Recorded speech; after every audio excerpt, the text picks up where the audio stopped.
He put her on Front Street with that. She was like, yeah, so we're going to talk about that? Oh my God, do I need to call security?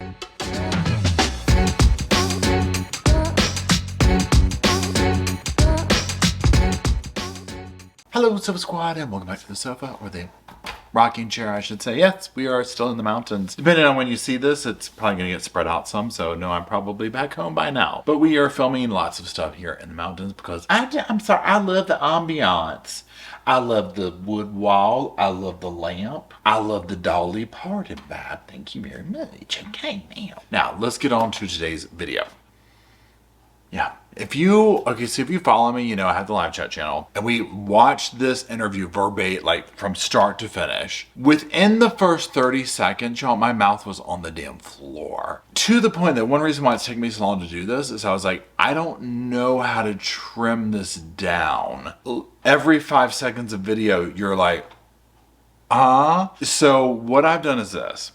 We are going to watch some parts that are representative of general just, in the video. And then there's other parts that are very specific to the case that I might very interesting. Now, again, very quickly, if you're unsure of this or what we're talking about, this is in relation to the Chad and Lori Daybell case. Julie Rowe she has not been charged with anything. She's not charged with any stuff like that. So it's not in that context. But a lot of her books were published through Chad. She's like an energy worker. She does all this stuff. She's kind of been in and around this crowd and whatnot and tied in with them. I do know that Hidden True Crime, I believe, has done some more like, let's just call it what it is, more like professional credential type videos on this type of stuff, like deep dives or whatever, okay? I'm not a lawyer, I'm not a therapist, I'm not any of that type stuff, so the opinions that I'm giving are just more like a sofa or recliner opinion.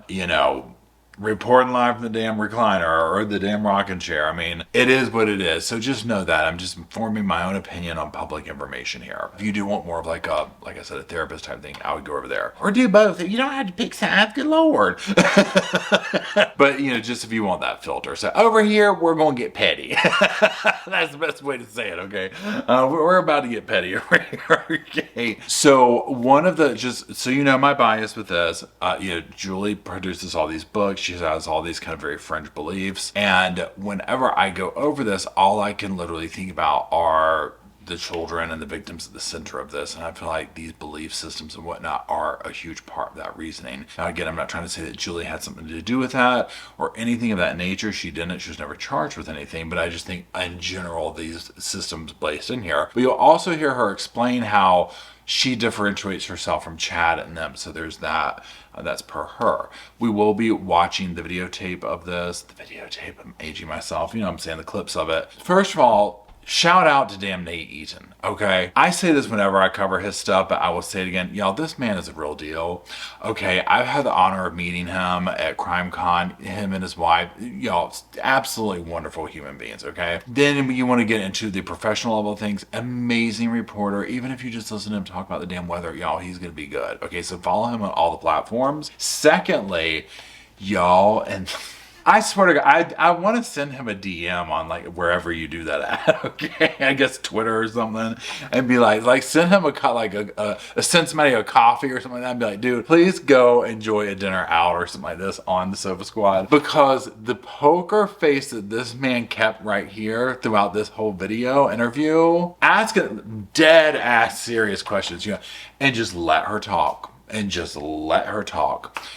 ask some of the hard-hitting ones. Stellar, okay, goals, okay. This is why he does that, and I'm coming from the rocking chair and the recliner. I would have been taken out the first 5 seconds. She would have walked out because I would have been on the damn floor, okay. I wouldn't have gotten the interview. Nate is very good at getting in there and just letting people just do it, okay. So we love him. We love you, Nate. We will find you in the DMs. The DMs is like a big generic term to me that I don't know really where it exists, but I guess that's just for everything, whether it's Twitter, Instagram, whatever. So I say DMs, but where do you find the DMs? Okay, so let's go ahead and get into everything. What I'm going to do first is I'm going to put up on the screen the screenshots that basically Nate put up there so you can see what the context is. So you'll see this first one. It says, this interview with Julie Rowe was taped on June 5th, 2020. 4 days later, the bodies of J.J. Vallow and Tally Ryan were found buried on Chad Daybell's property. So keep that context in mind as you're listening to this. All of this, like Julie had thrown speculation out there, this, that, and the other, whatever, never happened, okay? Or as far as like, it never came true what she said. She has excuses for that too. Then they find the body several days later. You can kind of see why, you know, they didn't put this out there right away, right? So there's that. Let's get into the first clip. And buckle the damn seatbelts, because we're coming in hot, y'all. Julie Rowe, Julierowe. And how would you describe your relationship with Chad? Former friend, current friend, business acquaintance? Former friend and business acquaintance. He was my publisher. Okay, so just right off the bat, we're establishing a baseline, as the professional channels like to say. The baseline is that's Julie. Okay, that's Julie. One of her hairs is over here. Okay, y'all. The other thing I wanted to just, and I mean, it is what it is. It happened to any of us. I wanted to push that hair down so bad. The entire video, I was like, can we send the energy back 4 years or whatever? Can we go through the portal in the veil, okay, and get that hair pushed out? But this is Julie, that she establishes the situation with Chad and whatnot. Here we go. So why are you here today, Julie? Because part of my mission that I agreed to premortally before I came to Earth was to warn and testify of a lot of things, including exposing darkness on every level, layer, realm, and dimension. And I see darkness in this story. It's very hard to talk about, so I appreciate the time you're giving. And I hope people understand that this emotion is because I care deeply about the people involved in it. Everyone from Chad and his family, Lori and her family, even though I never met Lori, and all the parties involved, including millions of people who have been exposed to this energy as a result of all the news that's gone out on it. It's affected millions of people on both sides of the veil, and I made premortal covenants to testify of truth at all costs and to let people know that what has happened with Chad and Lori is not okay. Brutally painful watch, okay?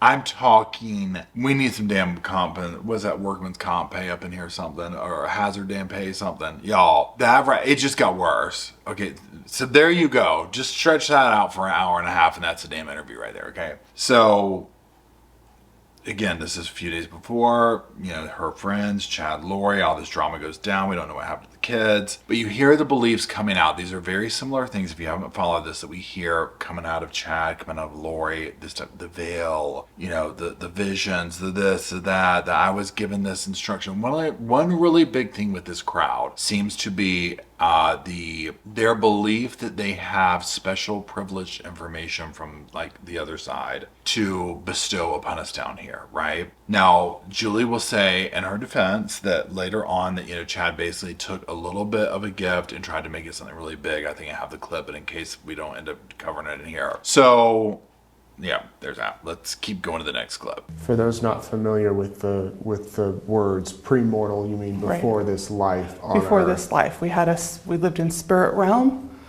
I have memory of it. I had a near-death experience in 2004. It's one of several that I've had, and that's how I know Chad. He published my first 5 books. I'm glad we got the clarification there, okay? So, yeah, I mean, this is just what happens. Okay, we wrote books about it. We had the near-death experiences. Now, it's my belief that what took place is Chad published these books. He saw them selling well, which it sounds like thousands of copies was, you know, good for that. And lo and behold, Chad's going to have some too. He's going to start popping out in near-death experiences too. One other aspect that we do see with this crowd, and what I mean by this crowd is the Chad, the Lori, the Julie, the Melanie Gibb, the Melanie P, the general crowd, right? The kind of Zulema. There seems to be this, I want to one-up everybody. I have better gifts than you. I have better vision. I have better this. And she's going to put Chad out there on Front Street, okay? She's going to put him out there, which I'm here for that, okay? I mean, go on, girl. Go on. I'm here for it. Let's go to that next clip. Yeah, talk about how you met Chad and Tammy. Did you seek them out because you had this experience? How did that work? No. So I was shown in dream and vision, and during my near-death experience, I was told in 2004, I was on the other side of the veil for 2.5 days. I was essentially in a comatose state. So you were dead? I was not dead. I was still alive, but I was asleep. According to the hospital records, I was in a comatose. Hell, I was on the other side of the damn veil for about 3 days one time too, but I was blacked out, okay? I was in blackout state, okay, let's just call it what it is. And I might venture to say that might be what this is. So, yeah. Okay, now also if you follow my channel, whatever, we're reading Visions of Glory. So this whole near-death experience, going to the veil, coming back with info, this is very trickled down from there. Everyone seems to very much emulate this situation. So one thing also that I find interesting just about Julie, and again, I don't know if a body language expert channel's done this, or even Hidden True Crime talked about this in their videos, is the mannerisms, the facial twitches, the crying, she seems unwell is what I'm trying to get at. Now I know at this time there's been a lot of drama. Remember, this is 4 years ago before we knew everything. So there could have been a lot of this going on. I mean, I don't know, I'm not her, right? But I do find that interesting because it gives off this very weird energy, this very odd energy. There's also a level that I feel of like this, I'm wanting to be a victim vibe that comes out in this. And that's what happened there. Well, maybe I should refer people to my book, New Revolution, where I talk about it. You can go to Amazon, it's called New Revolution. But basically I was given a tour of different parts of heaven and spirit realms and different worlds or degrees of glory, if you will, and was shown some of my past lives as well as things in my current life that had happened when I was younger. Had a life review. They took me through what you call the window of heaven, that's how I had access to some of these portals and things like that. And then they reminded me of some of the promises I made to my friends and family. That damn word portal, my God. I can't. Now, here's the other thing too. The whole thing in the beginning of, well, this is my time to refer you to my book. I was like, ouch. Again, we need some damn hazard. The cringe on this is so off the charts, y'all. That part right there, let me do my book plug. Again, I get it. You got to pay the bills. Go do what you got to do, girl. Okay? I'm not faulting you for that. Put some damn food on the table. But time and place, okay? Time and place. This is what, you see what I'm talking about. Nate, dead ass serious. He might as well be talking to the damn president. Okay, I mean, it's like he's so good at this. I mean, in the live chat, literally everyone that's watched this interview is just amazed at Nate's professionalism because this is so off the charts. But he treats it very like, no, this is, yeah, okay, so what about the portal? Let's talk about that book, girl. He doesn't talk like that, obviously, right? But you know what I'm saying. But again, just that you see why I'm talking about also, I don't know which clips to use. Y'all, this is on my thing. This is about a little over 3 minutes in, and that's me editing some out, okay? And just picking like highlights of it. Y'all, the interview is like an hour, 15 minutes. Okay, this is just the first couple of minutes, and we're here, okay? So she's at a 10, we need her at a 5, just to get through the damn video. To sign up again. There's a long break there where I wasn't on there at all. Mm-hmm. And I never really looked at anything else on there. I knew it was like a prepper site where you could find things about solar and Dutch oven cooking and stuff, Food storage. Yeah. And because of what I saw coming, I've always been into food storage because I was raised that way in the church and my family, but I'm not like an extreme prepper, right? I don't consider myself a prepper. In fact, that term bugs me because I think it's like too extreme.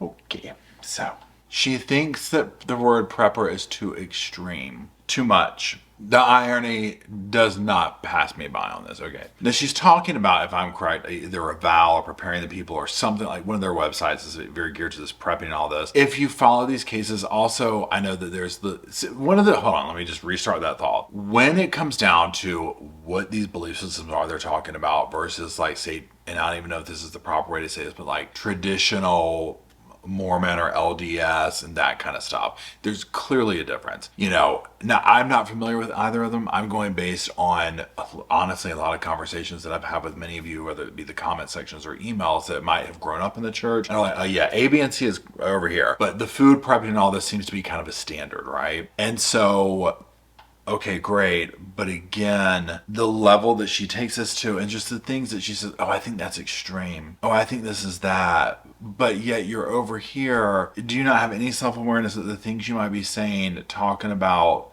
this just otherworldly stuff might be extreme too? Like, prepping is the most normal thing in this situation that I've seen so far. Okay, like that's a normal baseline for this scenario. We want to be a prepper in this scenario. Okay, I mean, there's nothing wrong with doing that in general, but I'm just saying for her to kind of turn her nose up at it, I'm like, girl, I mean, there ain't nothing wrong with that now. Come on now. I'm not good at prepping because I eat all the food, okay? I mean, I went to the grocery store for a hike yesterday and bought some stuff. I ate all the snacks yesterday. I would not do well with big containers of food. It doesn't matter what it is. I would simply eat it all. Okay, let's just be transparent about this, right? The apocalypse would actually happen. And everybody come to my house talking about, Paul's been prepping for 3 years. Okay, we can survive for at least a bit. We can survive till about 2 o'clock today, okay? Because I've ate all the damn dried potatoes, okay? That was last Tuesday's emotional breakdown. Okay, don't even ask about the dehydrated ice cream. That got taken out the day of the damn delivery. Okay, I'm just saying, right? So let's go on to that next club. In 2013, so when I had my near-death experience, I was told that I was to share my story through a book and speaking publicly in about what they said 9 Earth years. Now, y'all, before we talk about what she just said with these books, can we just please take a moment? Let's look at Nate up here on the screen. I absolutely love him. I need to head up this man's fan club. Okay, I really do. I can never say he's such a handsome guy, and he's so like just that look on his face. Just he's fine. He is really. He's getting overtime right now. Okay, he needs to be in pay raise after this right here. He needs the hazard pay. He needs the OT. He's earning that damn paycheck right here. Whatever they're paying it, give him more. Give him more. Okay. Hell, well, I'll pay his damn bonus or whatever. Well, maybe he probably makes a lot of money, but you know what I'm saying. I mean, just hats off to this man. Now, here's the thing. There's this really big thing, and I've learned this from some of you as well, where the whole thing about writing books apparently is very big in this community and whatnot. And I mean, again, with her, this whole thing, this almost fetish, and I'm probably saying this wrong. Fetish.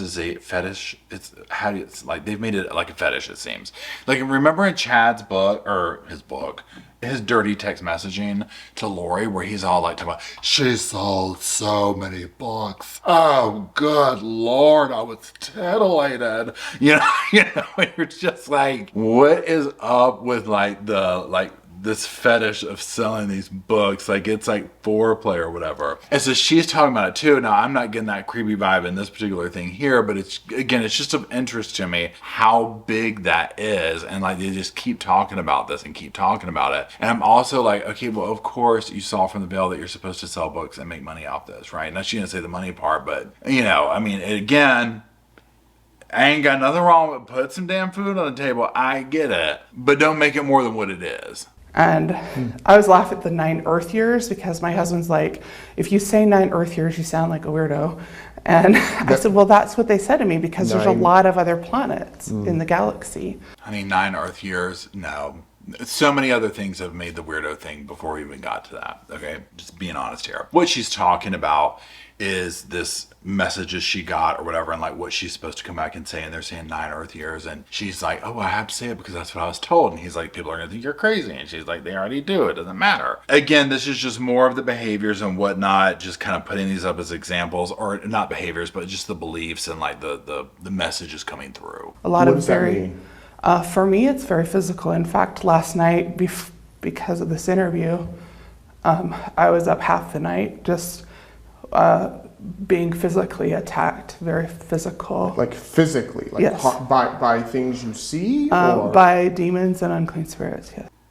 Nate, by things you see. He asked what we want, like, are we talking like literal, are we talking schizophrenia at this point? We need some diagnosis. This is why I'm telling you, we need the hidden program up in here.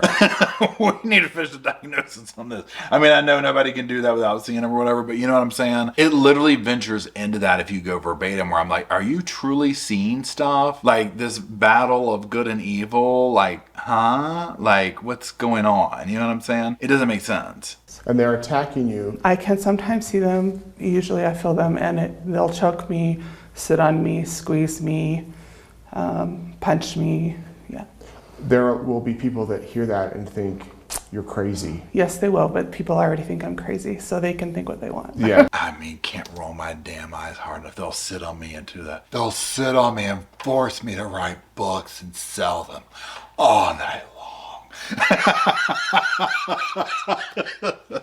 She didn't say that, but I'm just, this is like, I could see Chad saying that. But I mean, you hear her say like, they already think I'm crazy, and like, I feel them, maybe not necessarily see them. It's just all this stuff here, y'all. I can't with this. I really can't, okay? So what we're gonna do now is we're gonna kind of fast forward a little bit. You've seen some of the examples, you've seen some of the samples. Okay, let's get into some more of like the actual like tea. And it got worse, and I ended up basically collapsing on the floor of the restroom bathroom. And that's when I heard very clearly, "Have no fear." And I said, "Why does this keep happening to me?" And what I heard was an audible voice that said, "Don't ask why, ask what, and ask how. What are you to learn, and how are you to serve?" I mean, damn good and evil battling out on the damn restroom floor. I mean, this is what, I don't know if blasphemous is the right word for it. I don't know what to say, okay? Again, it's the look at the I'm a victim of this, I'm a martyr kind of energy, but you see this with the whole crowd. They all do this. I'm not sure why. I don't know if that's a standard thing. Like, and when I say that, like in their, obviously it seems to be in their belief system. Is this like in the LDS or the Mormon belief system or religion? I mean, is this a thing that they have exploited and made it even more, if that makes sense? I don't know if I'm asking that right. I'm not trying to offend anybody, but I mean, it just seems so, this is how everybody acts in this. I'm like, is there a watered down version of this that's legitimate? Like maybe there's a belief system of we are looked upon, view ourselves as some form of martyrs or victims because of ABC. But now this crowd has taken that and run with it. You know what I'm saying? That perplexes me beyond belief because it's very prevalent with Julie. Now, next clip we're going to watch, she's talking about Chad, their relationship, how they got going, writing books, that type thing. So just let's listen to what she says and then we'll talk about it. So we started it in March. I gave him the first draft in 3 weeks. I went to Grand Canyon with my family for spring break for 5 days.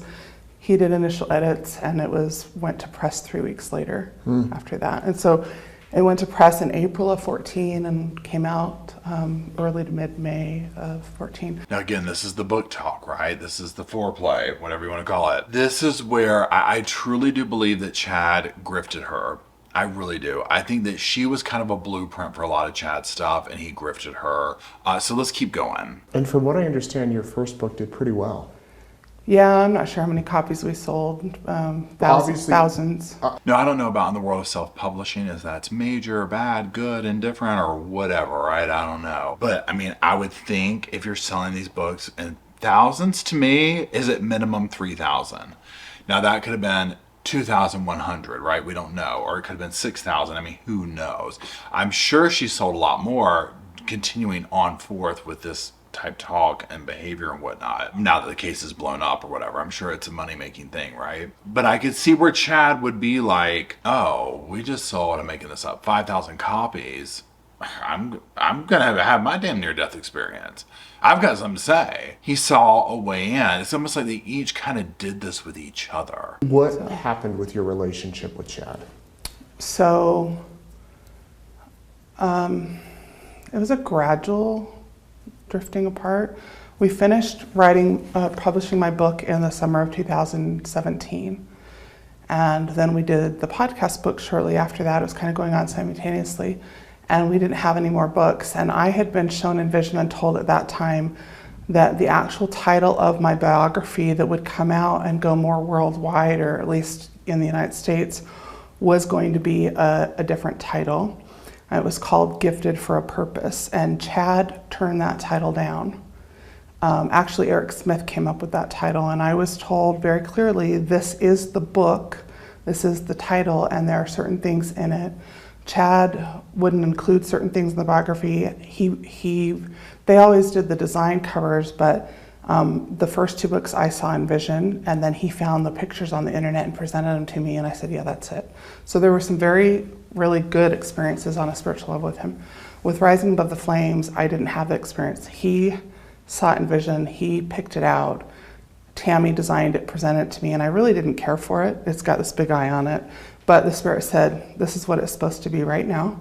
I mean, all this talk, can you imagine a creative meeting with these people, each trying to outdo themselves or one another, being like, the vision told me this, the Spirit said it was this. Well, no, the Spirit told me this. You know, it's just back and forth and one another and my visions, but I can't, right? So here's the thing. She gives him a little bit of room, you know, to be like, well, he did this well, or not this, or whatever, right? But you can tell there's like some, I don't know if animosity is the right word. I think that it almost feels like a little bit of I told you so type thing toward him. And we'll get more into that as she goes deeper into some of these conversations about Chad. I only talked to Tammy on the phone maybe half a dozen times, and we would text here and there, but again, she's an introvert, she doesn't text her. I was chalked up to that. She was pretty shy. When I came to Springville, because they moved to Rexburg in 2015, and Chad called me up right after he had the vision of moving to Rexburg. I know that whole story and how that all happened. So you hear her talking about Tammy, and she'll go a little bit deeper into this as well, and how Tammy helped with the things and whatnot. You know, to me, if you look at the belief system that the kids seem to have, Tammy's kids is who I'm talking about, like when we saw in court and whatnot, where they almost had turned against her, and then how Julie will describe Tammy's interaction with some of the stuff. To me, it almost sounds like she probably was of these beliefs, but not anywhere near the depth that, like, say, Julie or her husband Chad was. But I talked personally to Tammy about it, and she had her own witness from the Spirit. She wasn't just doing what Chad said when they went to Idaho. She felt that it was right to go too. Oh, yeah. And see, this is what I'm talking about, where he's speaking to, or she's speaking to this. And, you know, I'm sure Tammy, I mean, she was married to Chad, right? She probably went along with them.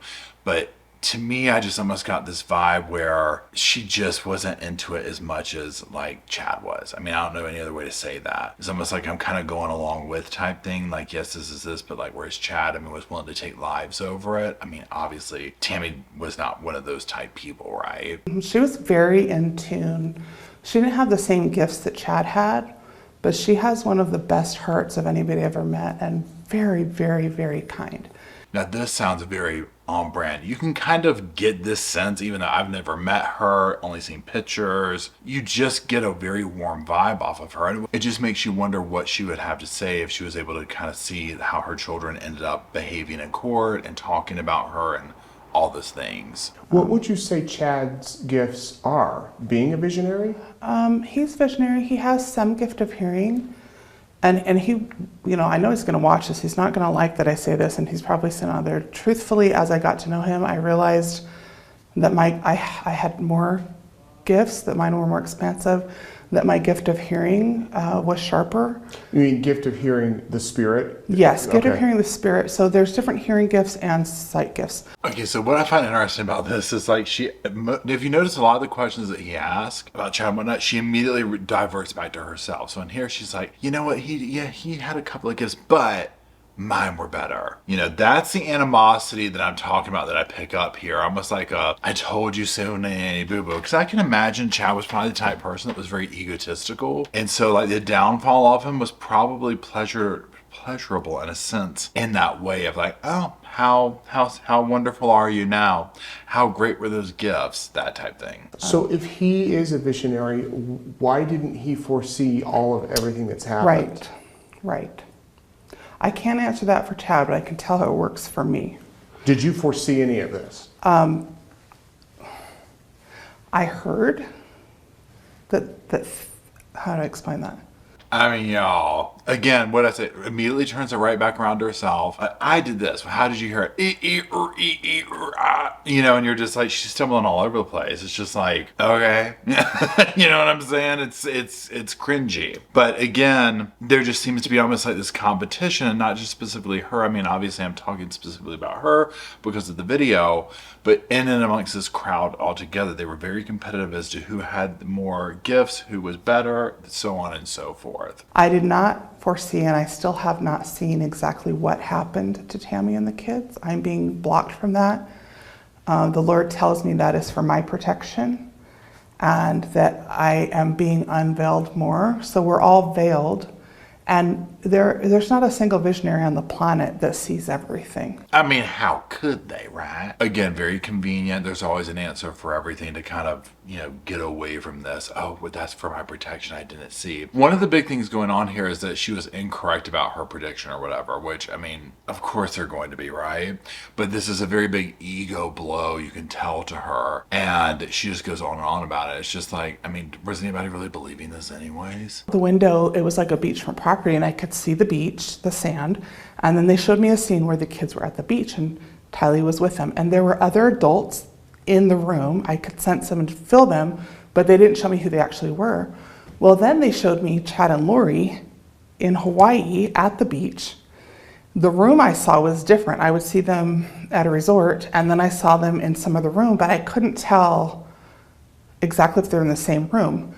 So I made an assumption, fully admit, that I assumed they were all together, okay? Well, it wasn't until, I don't know how long after, that 3 or 4 weeks or something after I came out with my first podcast, and I said, the kids are safe, and I see them in Hawaii, and they're all at the beach or whatever, that then I started learning some more things.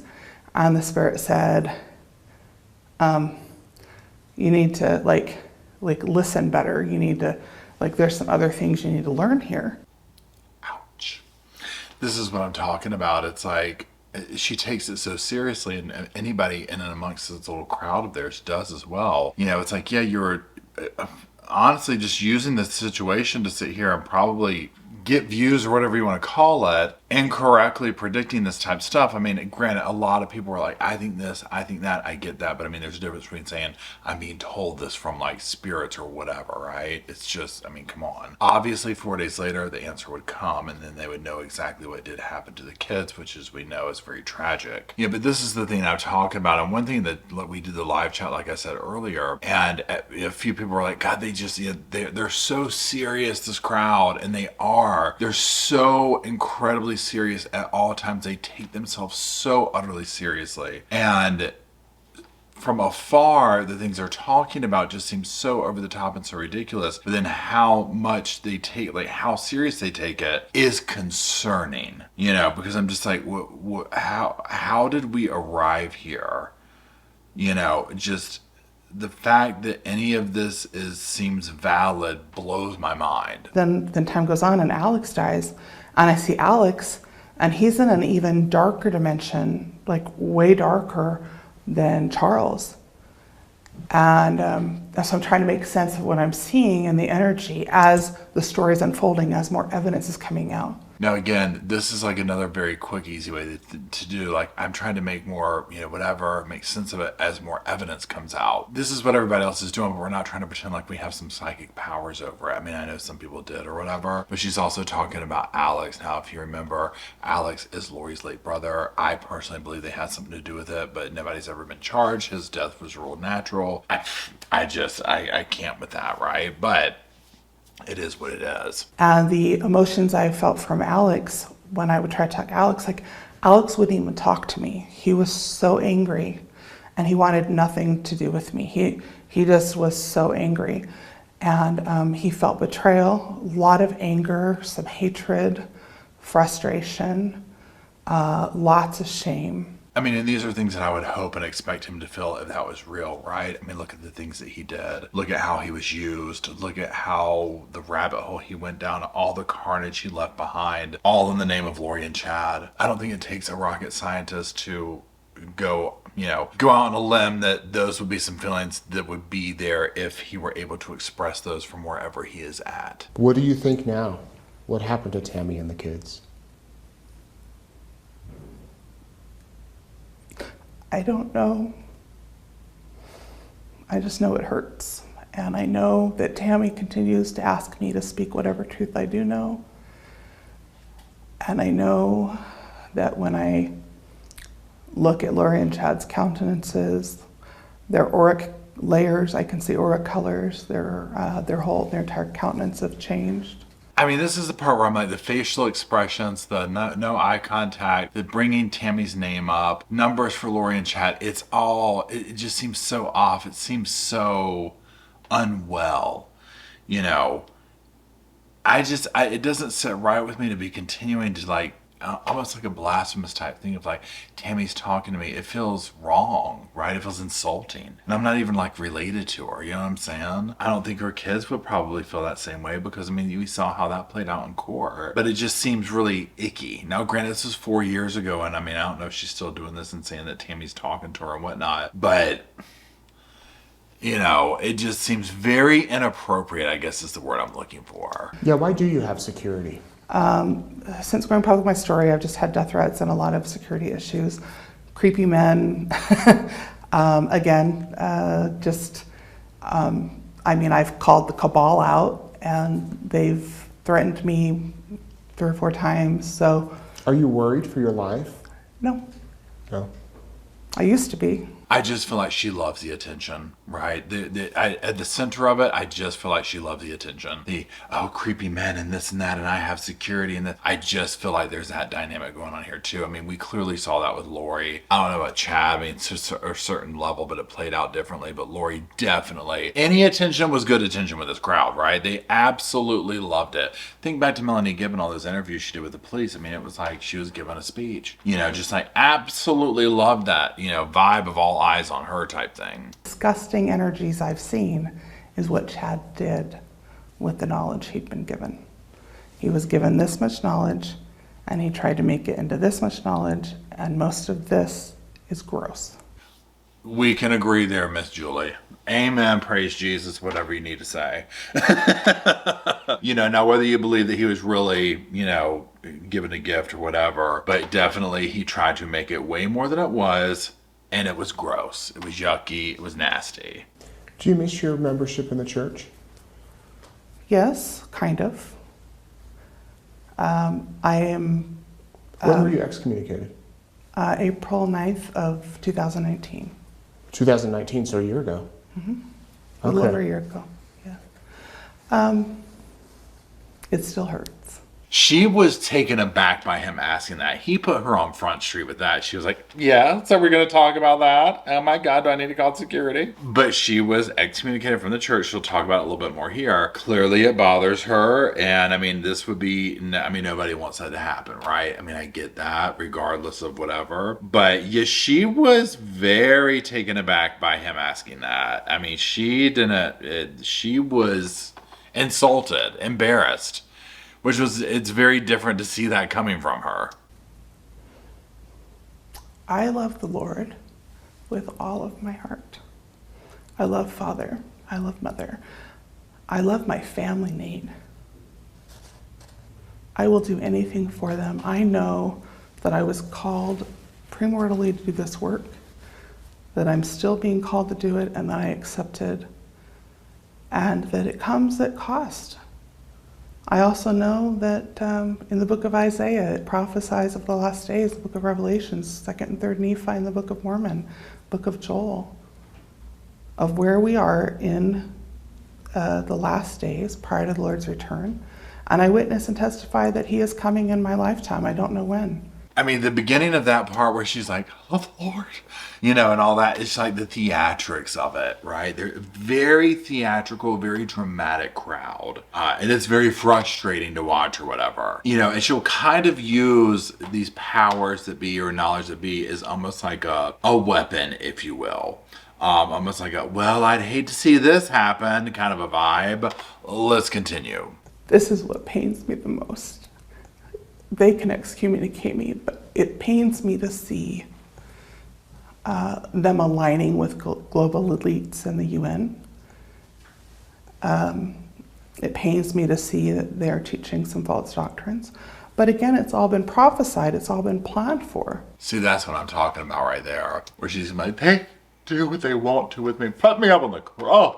But it breaks my heart to see them do this. You know, and kind of like a doom and gloom type thing. And it's like, that's what's the sour grapes thing or whatever, that philosophy thing. If I can't have it, nobody will, whatever. I don't know. It's just, of course they would act like that, right? You've been kicked out of the church. You're going to come up with reasons to why the church is no longer good. Would she run back to him if they asked her in? I'm sure. What do you say to Chad?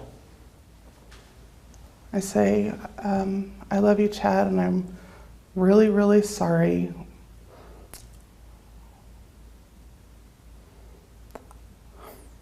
I never want to hurt anyone.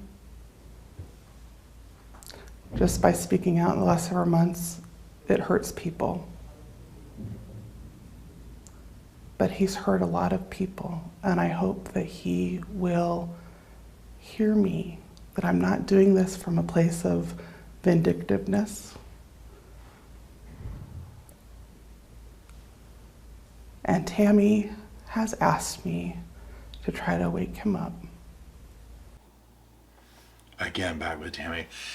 You know, what would you say to Chad? I mean, yeah, you know, now granted, remember, 4 days later they find the children, so I'm not sure if her answer would change there, you know, from I love you and all this kind of stuff and whatnot. Overall, this is just my vibe. I just think that some form, do I think that Julie believes all this stuff? Probably not. I think to a good degree, yes, but I think like many in this group, it's just a sense of belonging.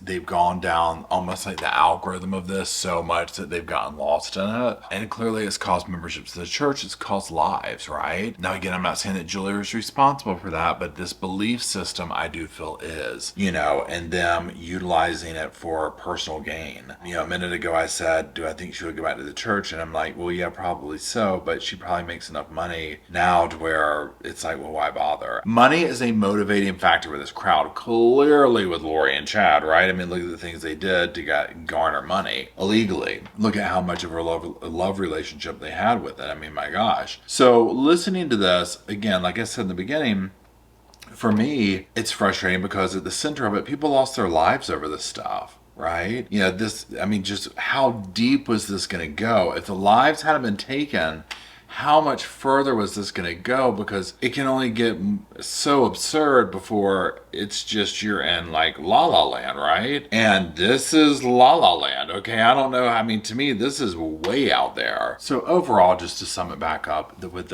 these belief systems, with all the stuff that we saw and whatnot, it's just a lot, right? And I can't wrap my mind around it. It's a level of absurdity that I just can't get there. You know, you see energy healers, people like this, whatever, fine, dandy, but this to me just is so way over there, right? And again, there's monetary gain attached to it all. They're selling books, they're doing this, they're doing that, you know, kind of competing with each other. Who's the most righteous? Who's the most this or whatever? So, you know, again, it's just how far would it have gone? How far will it continue to go? Because there's people that are still, I mean, and they haven't committed the same crimes that Lori and Chad did, and they're out there peddling this stuff and doing this. So, I don't know. We'll see. If you made it through this whole thing, pat yourself on the back, okay, seriously, and let me know your overall thoughts. I'm very curious. So that's it. I do appreciate y'all. Drop some sofas off for myself, Roscoe in spirit, so we can hang out and dish on Julie, Chad, Lori,